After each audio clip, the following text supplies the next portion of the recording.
ఇనుగుర్తి గ్రామము, ఇనుగుర్తి మండలము, మహబూబాద్ జిల్లా. రైతు నా పేరు గంజి శ్రీనివాసరెడ్డి, ఇనుగుర్తి విలేజ్. నేను 7 ఎకరాల పత్తి వేశాను. 2 సార్లు స్ప్రే చేశాను వేరే వేరే కంపెనీ.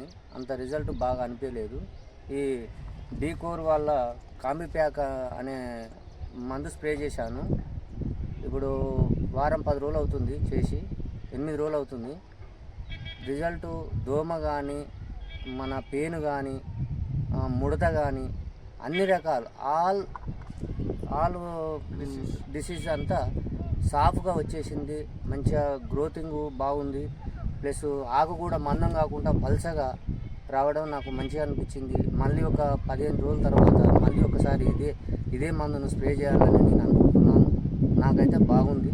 7 ఎకరాల పత్తి ఒకే విధంగా ఉన్నది అని మీరు కూడా రైతు సోదరులందరూ కూడా దీన్ని ఒకసారి స్ప్రే చేసి వారం రోజుల తర్వాత చూసి మళ్ళీ ఆలోచించుకొని మీరు ఇది పనిచేస్తుందా లేదా అనేది చూసి కూడా రెండోసారి కూడా స్ప్రే చేసుకోవచ్చు. దీన్ని మీరు ఇలాంటి అవకాశాన్ని అందుబాటులో సరసమైన ధరలోనే ఉన్నది. ఇది కూడా పెద్దగా దీన్ని వాడండి. రైతు సోదరులు గమనించి దీన్ని వాడి అందరూ కూడా స్ప్రే చేయండి. ఒకటిసారి చేసినాక మళ్ళీ వారం రోజుల తర్వాత మళ్ళీ 15 రోజులకు మళ్ళీ ఒకసారి స్ప్రే చేయండి అని రైతు సోదరులందరినీ కూడా కోరుతున్నాను.